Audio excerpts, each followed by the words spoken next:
السلام علیکم ورحمۃ اللہ وبرکاتہ۔ مرکز روحانی چینل میں آپ سب کو خوش آمدید کہتا ہوں۔ امید کرتا ہوں آپ سب خیریت سے ہوں گے۔ آج کا ہمارا موضوع ہے توبۃ النصوح۔ اگر ہمارا آپ کو موضوع پسند آئے تو ویڈیو کو لائک کریں، چینل کو سبسکرائب کریں اور بیل آئیکن کو کلک کریں۔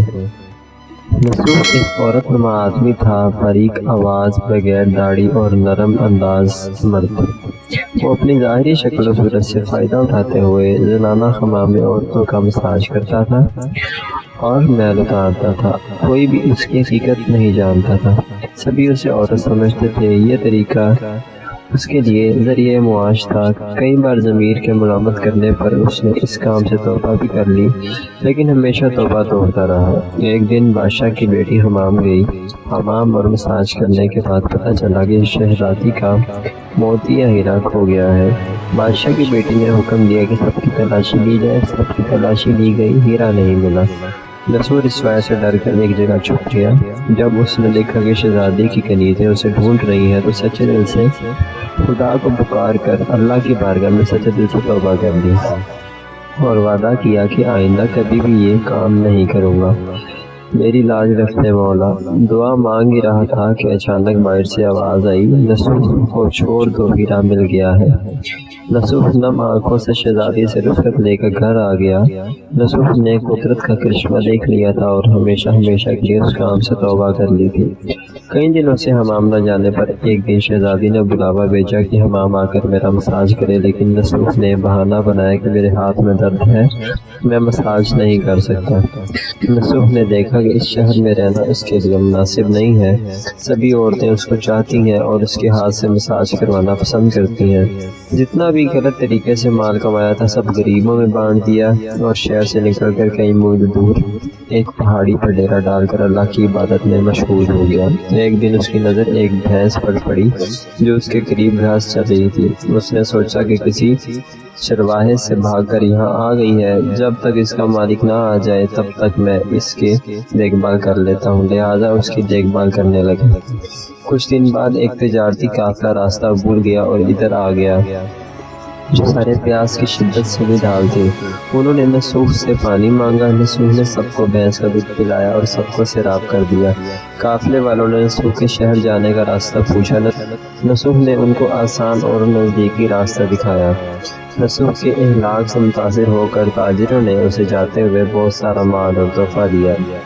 نصوح نے ان پیسوں سے وہاں ایک کنواں کھدوایا۔ آہستہ آہستہ لوگ وہاں بسنے لگے اور وہاں کے لوگ نصوح کو بڑی عزت و احترام کی نگاہ سے دیکھتے تھے۔ رفتہ رفتہ نصوح کی نیکی کے چرچے بادشاہ تک جا پہنچے۔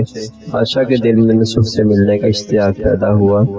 اس نے نصوح کو پیغام بھیجا کہ بادشاہ نے کہا ہے کہ میں آپ سے ملنا چاہتا ہوں، مہربانی کر کے دربار تشریف لائیں۔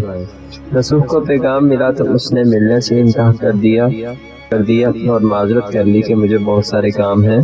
بادشاہ کو بہت تعجب ہوا اور اس کی طلب اور بڑھ گئی۔ بادشاہ نے کہا کہ اگر نصوح نہیں آ سکتے تو ہم ان سے ملنے جائیں گے۔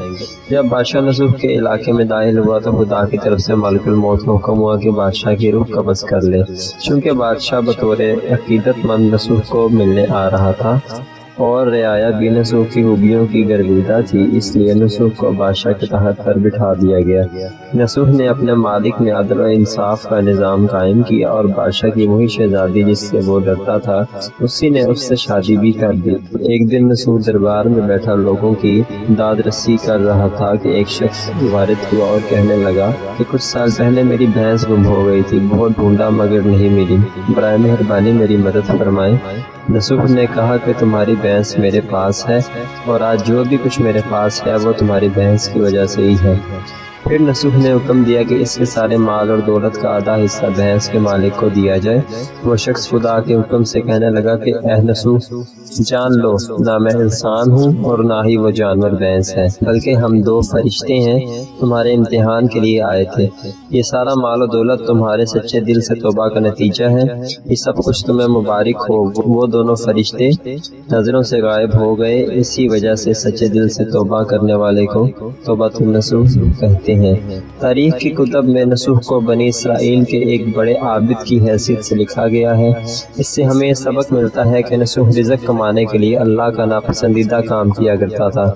جب وہ کام اللہ کے خوف کی وجہ سے چھوڑا تو اللہ نے رزق کے اسباب اور پیدا کر دی اور بادشاہیت تک عطا کر دی۔ حرام طریقے سے لذت حاصل کرنا چھوڑا تو اللہ نے نکاح میں شہزادی عطا کی۔